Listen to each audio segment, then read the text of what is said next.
I saw a fella from the church. I called out to him, "Hey!" And he came over to save me.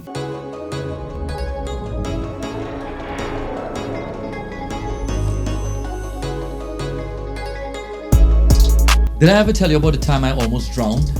I'm sure I did. Well, for the sake of this topic, I think it's fitting that I relate some of the details of that event. I was a teenager and I went to the beach with the church. I was an average swimmer, so I really was not intending on going into water deeper than I was tall. Unfortunately, I found myself in that exact position.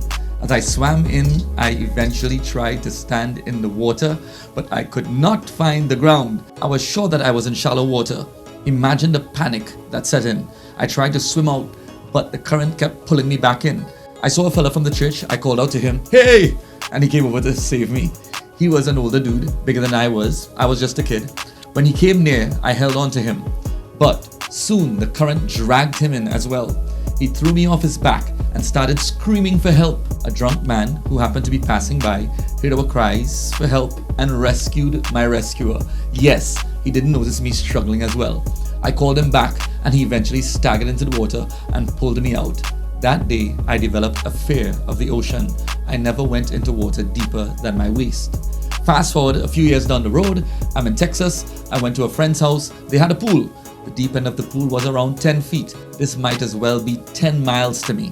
I stuck to the shallow end. I had a fear of deep water, but that day, my shame kinda outweighed my fear. I was looking at little 10 and 11-year-olds jumping into the deep end of the pool, and there I was, hopping up and down in the shallow end. I could not get that out of my mind. My fear was abhorrent to me. I hated being fearful, but my fear was warranted, somewhat. I decided that day that I was determined to overcome that fear, and I was not going to live the rest of my life being afraid of deep water. So I went back to my friend's pool, said a prayer, and jumped into the deep end. Keep in mind, I knew how to swim a little. If you don't know how to at least doggy paddle, I'm not recommending that you try this. I learned how to compose myself in the deep. I remember as a kid going to the beach and seeing my dad swim way out into the deep. Once I heard him describe how he would sink into the deep and just let his body go down, and explained it was one of the most peaceful places on earth. I thought I would never experience that. But I have. If I had not developed the discipline to combat my fear, I would never know that feeling. I'm glad I did. It was not easy, but I did it. Over the years, I've been forced to exercise discipline in many areas of my life. I never liked reading, but discipline taught me to love it. I thought it was impossible to fast, but discipline has given me the impetus to fast. Discipline is an absolute necessity, not only for Christians, but for everyone. So the question is, how do I develop discipline? Let me see if I can help you with that. Here's 5 things to remember if you want to develop discipline. Number 1, habits are made. I read somewhere that it takes 21 days to form a habit and 40 days to break it. Or is it the other way around? I can't remember. I think that's why my first major fast was a 40-day fast. If you want to develop a discipline in a specific area, form a habit around it.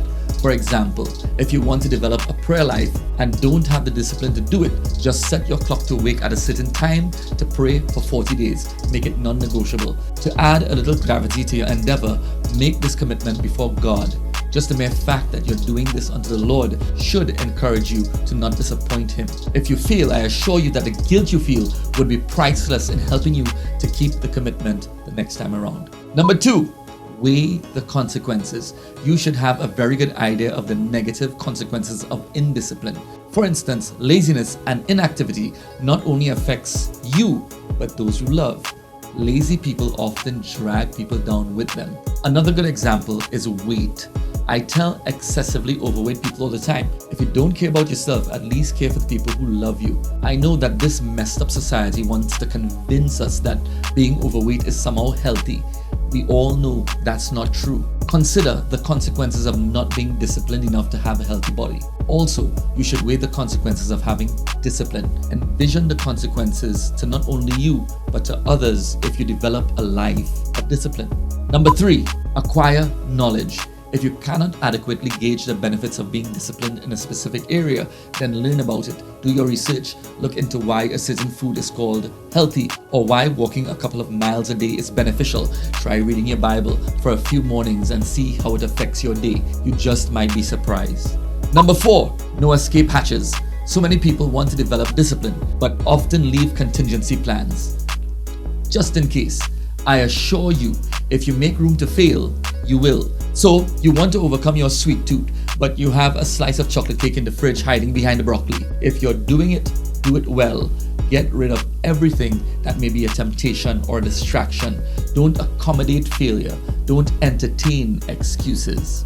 It's as simple as that. Number 5, fertile versus futile flops. Speaking of failure, it is inevitable. In your quest to develop discipline, you will have failures and flops. You have 2 kinds of flops, fertile flops and futile flops. The best type of failures are the ones that benefit you.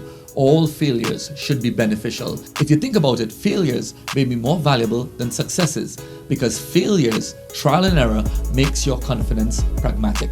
If you never learn from a flop, then your efforts were truly in vain. Thomas Edison, when speaking of his many failures in trying to invent the light bulb, said this: "I have not failed. I just found 10,000 ways that won't work." Listen, all great achievements require discipline. Faith requires discipline. It is an important trait to possess. It is imperative that you know what you want. How can you pursue a thing if you don't know that you desire it? Once you know what you want, then learn the possible path to that specific goal. Then develop the discipline to get there. You will encounter obstacles, fear, sorrow, heartache, headaches, pain, even opposition. But all these just make the achievement all the more astounding. What is there that you cannot do for the kingdom? Philippians 4:13 tells us, "I can do all things through Christ, which strengthens me." What does this tell you? It tells you that contrary to what you hear on so many platforms, God will not do everything for you. He strengthens you to get it done. This is a picture of discipline. So, if you lack discipline, get it. Pray that the Lord grants you the wisdom and the impetus to develop discipline in every aspect of your life. Now think about that.